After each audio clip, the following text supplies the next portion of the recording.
झारखंड में इंडिया गठबंधन को बहुमत मिलने के बाद अब नई सरकार के गठन की प्रक्रिया भी शुरू हो गई है। आज गठबंधन के सभी विधायकों की बैठक बुलाई गई, जिसमें नई सरकार के गठन को लेकर चर्चा हुई।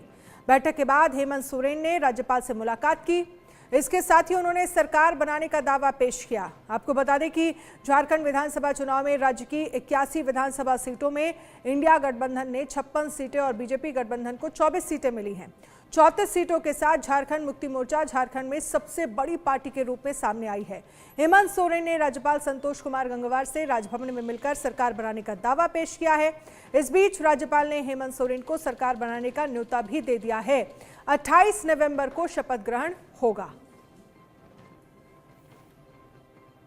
आज हम लोगों ने महागठबंधन की तरफ से नए सरकार की गठन का प्रक्रिया को शुरू किया है। उस प्रक्रिया में आज राज्यपाल महोदय के पास हम लोगों ने अपना वर्तमान सरकार से इस्तीफा देते हुए आगामी सरकार की गठन की रिक्वेस्ट और निवेदन और दावा हम लोगों ने पेश किया है महामहिम जी के समक्ष, और उन्होंने हमें कार्यवाही मुख्यमंत्री का भी जिम्मा सौंपा है और सरकार बनाने का न्योता भी उन्होंने हमें दिया। और इस क्रम में हमारे साथ कांग्रेस प्रभारी भी हमारे साथ रहे, आरजेडी के प्रभारी भी हमारे साथ रहे, वाम दल के भी प्रभारी हम लोगों के साथ रहे और हम लोगों ने अपने पूरे विधायकों का समर्थन भी इनको सौंपा है। और अगली कार्रवाई की हम अब तैयारी में लगेंगे, जो 28 तारीख को शपथ समारोह का कार्यक्रम तय किया जा रहा है। रितेश हमारे साथ इस पर ज्यादा जानकारी के लिए बने हुए हैं। रितेश, हमने सुना हेमंत सोरेन की तरफ से क्या कहा गया, लेकिन बॉडी लैंग्वेज जो है वो एक अलग अंदाज में विक्ट्री का साइन उनकी तरफ से दिखाया। खुद कार ड्राइव करते हुए नजर आए, सरकार चलाने और बनाने के लिए पूरी तरह से तैयार दिख रहे हैं। लेकिन ऐसे में इस सरकार में क्या चुनौतियां मंत्रिमंडल को लेकर देखने को मिल सकती हैं? अब बिल्कुल देखिए, जाहिर सी बात है कि जो प्रदर्शन हेमंत सोरेन ने किया है विपरीत परिस्थितियों में, और जेल से आने के बाद उनकी भाव भंगिमा बिल्कुल बदल चुकी है और कहीं ना कहीं उनमें अब ये बात दिखाने की कोशिश रहती है कि वो शिबू सोरेन की ही प्रतिछाया है, और वो बात अब जनता ने उस पर मोहर लगा दी है। अब आपने पूछा कि सरकार बनाने की चुनौतियां क्या है, और दर्शक हमारे ये जरूर पूछेंगे कि भाई 56 सीटें महागठबंधन को, फिर क्या चुनौतियां हैं? तो चुनौतियां हैं। चुनौती, सबसे बड़ी चुनौती ये है कि कांग्रेस ने, भले ही ऑन कैमरा कांग्रेस के नेता कुछ भी नहीं कह रहा है, लेकिन ऑफ कैमरा लगातार उनकी मीटिंग हो रही है और उनकी डिमांड है कि एक डिप्टी सीएम होना चाहिए, क्योंकि कांग्रेस लगातार लंबे समय से जेएमएम की सहयोगी रही है।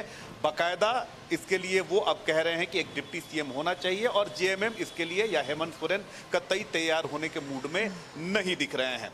दूसरी बात है कि आरजेडी ने भी अच्छा प्रदर्शन किया है और वाम दलों ने भी अच्छा प्रदर्शन किया है। तो जो जानकारी हमें मिल रही है कि मंत्रिमंडल का क्या स्वरूप होगा, तो उसके अनुसार 6 मंत्री हो सकते हैं जेएमएम से, 4 हो सकते हैं कांग्रेस से, और 1 मंत्री आरजेडी और 1 मंत्री वाम दल से हो सकता है। लेकिन इसमें डिमांड कुछ लोगों की ज्यादा है, और देखने वाली बात होती है कि कौन कौन से मंत्रालयों की डिमांड है, क्योंकि सभी जो घटक दल हैं उनकी अपनी अपनी डिमांड है मंत्रालयों को लेकर। लेकिन इस पर फाइनल मुहर लगाएंगे हेमंत सोरेन। लेकिन सबसे बड़ी जो चुनौती है वो ये है कि देखिए कि जितने भी मंत्री थे वो सभी चुनाव हार चुके हैं, और नए मंत्रियों को लेकर हेमंत सोरेन लगातार बैठक कर रहे हैं। हम सीएम हाउस के ही बाहर खड़े खड़े हैं और अभी भी मीटिंग जारी है। तो इसी बात से अंदाजा लगाया जा सकता है कि प्रचंड बहुमत है, लेकिन उसके बावजूद भी हेमंत सोरेन के सामने चुनौतियां भी अपार खड़ी हैं। हाँ बिल्कुल।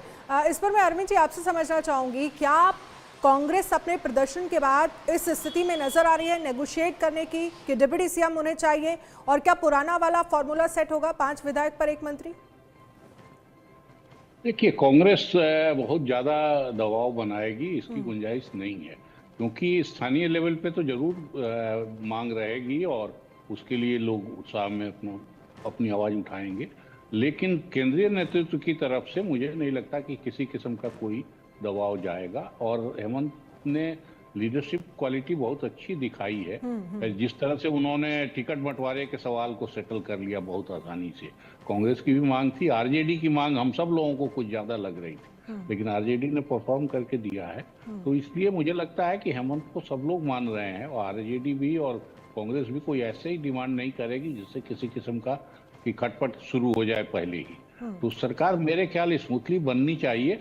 विभागों को लेके कौन मंत्री हो, किस इलाके का हो, ये सब सवाल हर बार रहते हैं, और इस बार और मेरे ख्याल से वो एक अवसर है हेमंत के लिए कि ज्यादातर मंत्री हार गए हैं पुराने, नए चेहरे ला वो सकते हैं। वो सफाई बहुत हो गई है। तो नए चेहरे पढ़े लिखे काफी लोग आए हैं इस बार, तो उनके लिए वो सुविधा हो गई है कि वो अपने चॉइस से मंत्री बनाएं और फिर उनको जिम्मा दें, उनसे काम कराएं। तो ज्यादा मुश्किल नहीं होनी चाहिए। खटपट लोकल लेवल पे होती रहती है, जिस किस्म की मेजोरिटी आई है वो अपने आप सुलझा देता है बहुत सारी चीज। हिमांशु जी, आपको क्या लग रहा है? एक तो यहाँ चुनौती खत्म हो गई कि आपके पुराने जो मंत्री हैं वो सब हार गए, अब नए चेहरों को आप वैसे ही मौका दे सकते हैं, लेकिन कांग्रेस कुछ स्थितियां खराब कर सकती है या कुछ डिमांड कर सकती है जो हेमंत सोरेन के लिए मुश्किलें खड़ी करे।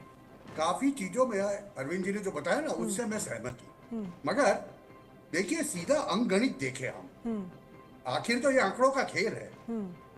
अभी जब 56 लोग हैं एक तरफ और 34 अपने हैं, तो 22 बाकी के बचे। अभी कांग्रेस बोलेगा हमें डेप्यूटी सीएम दे दो, दबाव वो डालेगा, डेफिनेटली डालेगा। डेप्यूटी सीएम नहीं तो कोई ऐसा पोर्टफोलियो मांगेगा कि जो हेमंत सोरेन नहीं देना चाहते। यहाँ तकलीफ होगी, मगर मेरा कहना यह है कि 5 पे 1 का फॉर्मूला अगर आप चलाते भी हो, फिर भी क्या होगा, 6:4 सब मिला के 6 जेएमएम के होंगे और बाकी 4 में बाकी सबको सम्मिलित कर दिया जाएगा। अभी कांग्रेस जो मांगेगी वो तो उसे मिलेगा नहीं। तो यहाँ पर निगोशिएशन करने के लिए भी पॉलिटिकल पार्टीज और पॉलिटिकल अलायंस भी ये दबाव बनाते, और ये दबाव इसलिए भी बनाया जाता है कि जिससे उनको जो सबसे ज्यादा चाहिए वो मिल सके। अगर समझ लो कांग्रेस 3 मंत्रालय मांग रहा है ऐसे ऐसे ऐसे, तो उन्होंने तय किया होता है कि मुझे ये चाहिए, बाकी को मैं नेगोशिएट कर सकता हूं।